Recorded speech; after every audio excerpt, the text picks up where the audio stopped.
Hello, TOEFL students. Today, we are going to talk about Part B for the listening section of the TOEFL test. The listening section has 3 parts. We already talked about Part A. Part A has 30 short conversations and 1 question for each conversation. Today, we're going to talk about Part B. Part B has longer conversations, and there will be 2 conversations with 3 to 5 questions each.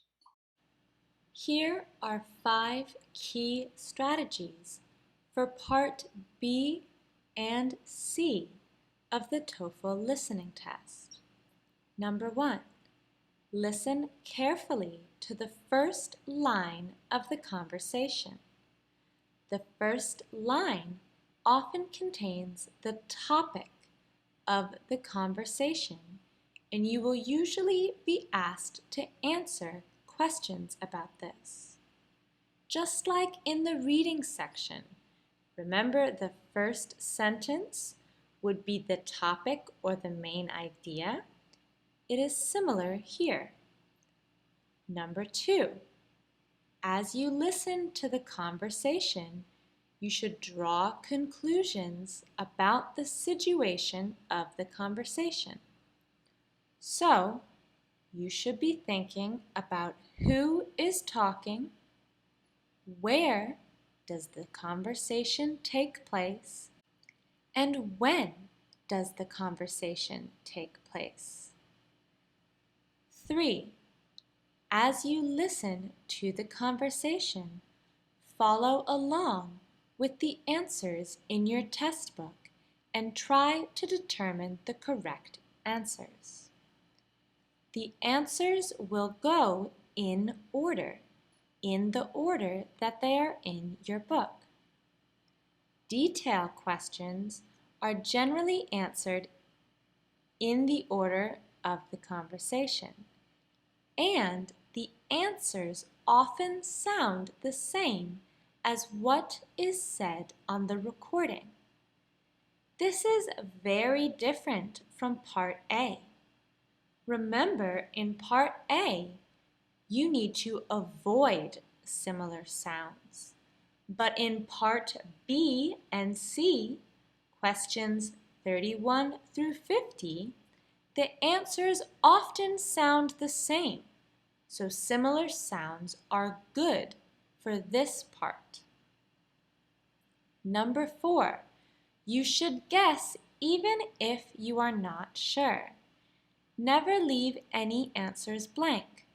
If you leave it blank, you will definitely get it wrong. But if you make a guess, you still have a chance. Finally, number 5, use any extra time to look ahead to the next questions so that you can prepare. So we're going to practice these strategies on some questions. So, what should we look for before we listen to the recording? First, look at the answer choices. Look for key words and try to predict the topic of the conversation. The questions will not be written in your book. You will only see the answer choices. So you should try to guess what type of questions. Is it a question about a person, a who question, a where question, a when question? Okay? Think about main idea and stated details. And then, after you've looked through this, think about what you need to listen for. So, let's practice doing this together. The very first thing you should do is look for key words in the answers that will help you guess the topic of the conversation, because it is much easier to listen and understand when you are prepared and you know what the topic will be. So let's look here. We have words like campus, students, library, classroom, and class.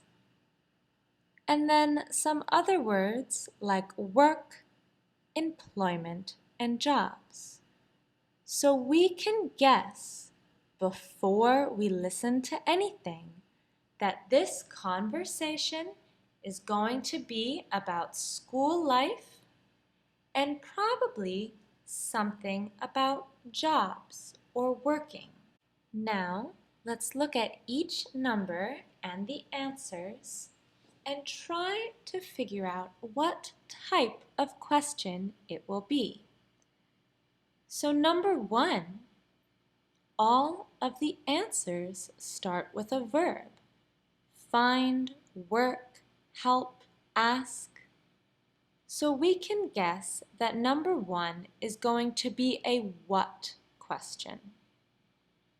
Number 2, all of the answers start with in. So we can guess number 2 is going to be a where question. Number 3, the answers are all amounts. No more than 10, at least 20, not more than 20, up to 10.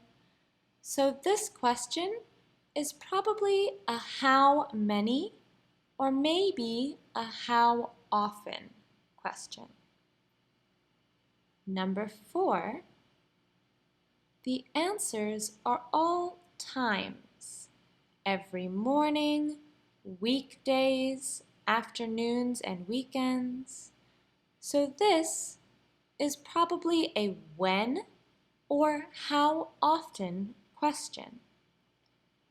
Finally, number 5, all the answers start with a verb.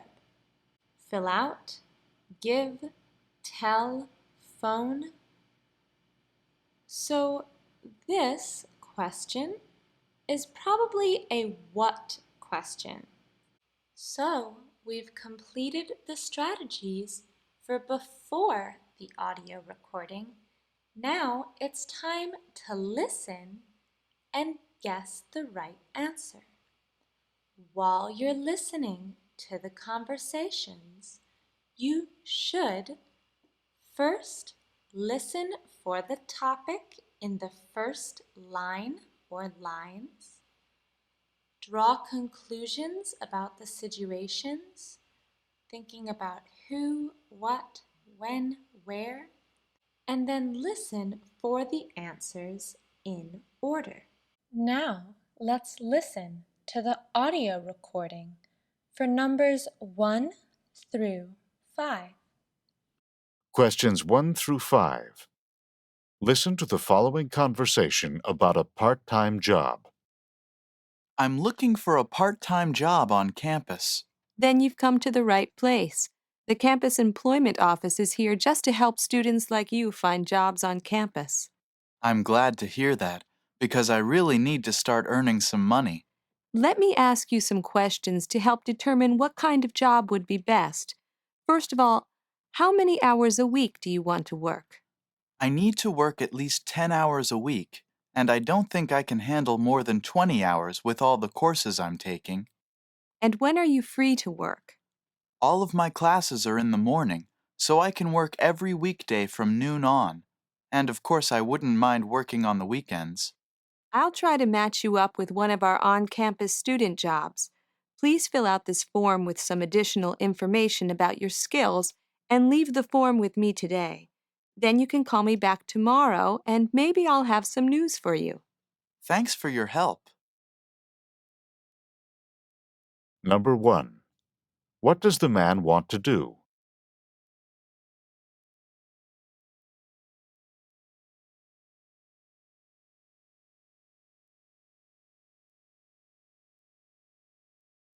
Number 2. Where does the conversation probably take place?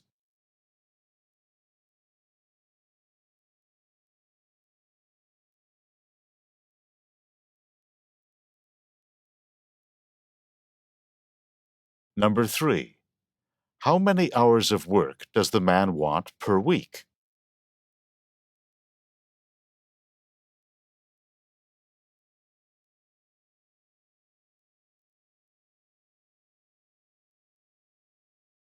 Number 4. When can the man work?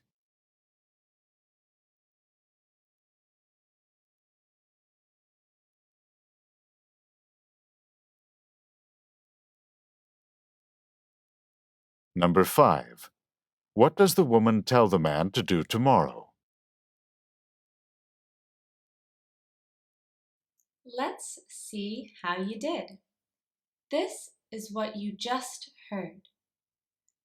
So number 1 was, what does the man want to do? And the answer was in the very first sentence. I'm looking for a part-time job on campus. So the answer is A, apple. He wants to find work on campus. Question number 2 was, where does the conversation probably take place? The answer to this question comes right after the answer to question number 1. The woman says, "You've come to the right place. The campus employment office is here to help students like you." So the answer to number 2 is C, cat, in a campus office. Number 3. How many hours of work does the man want per week? He says that right here. I need to work at least 10 hours a week, and I don't think I can handle more than 20 hours. The answer to number 3 is C, cat, not more than 20. Number 4. When can the man work? And here was the answer. I can work every weekday from noon on, and of course I wouldn't mind working on the weekends. So the answer to number 4 is B, boy, afternoons and weekends. Number 5. What does the woman tell the man to do tomorrow? The answer to this is in the last line. She says, "Then you can call me back tomorrow." So the answer to number 5 is dog, D, phone her. Your assignment for today has 2 conversations with a few questions each. Remember to do the skills that we talked about in this video, both before the recording begins and while you're listening. As always, if you have any questions or if you need some help, send me a message and I will help you. Good luck!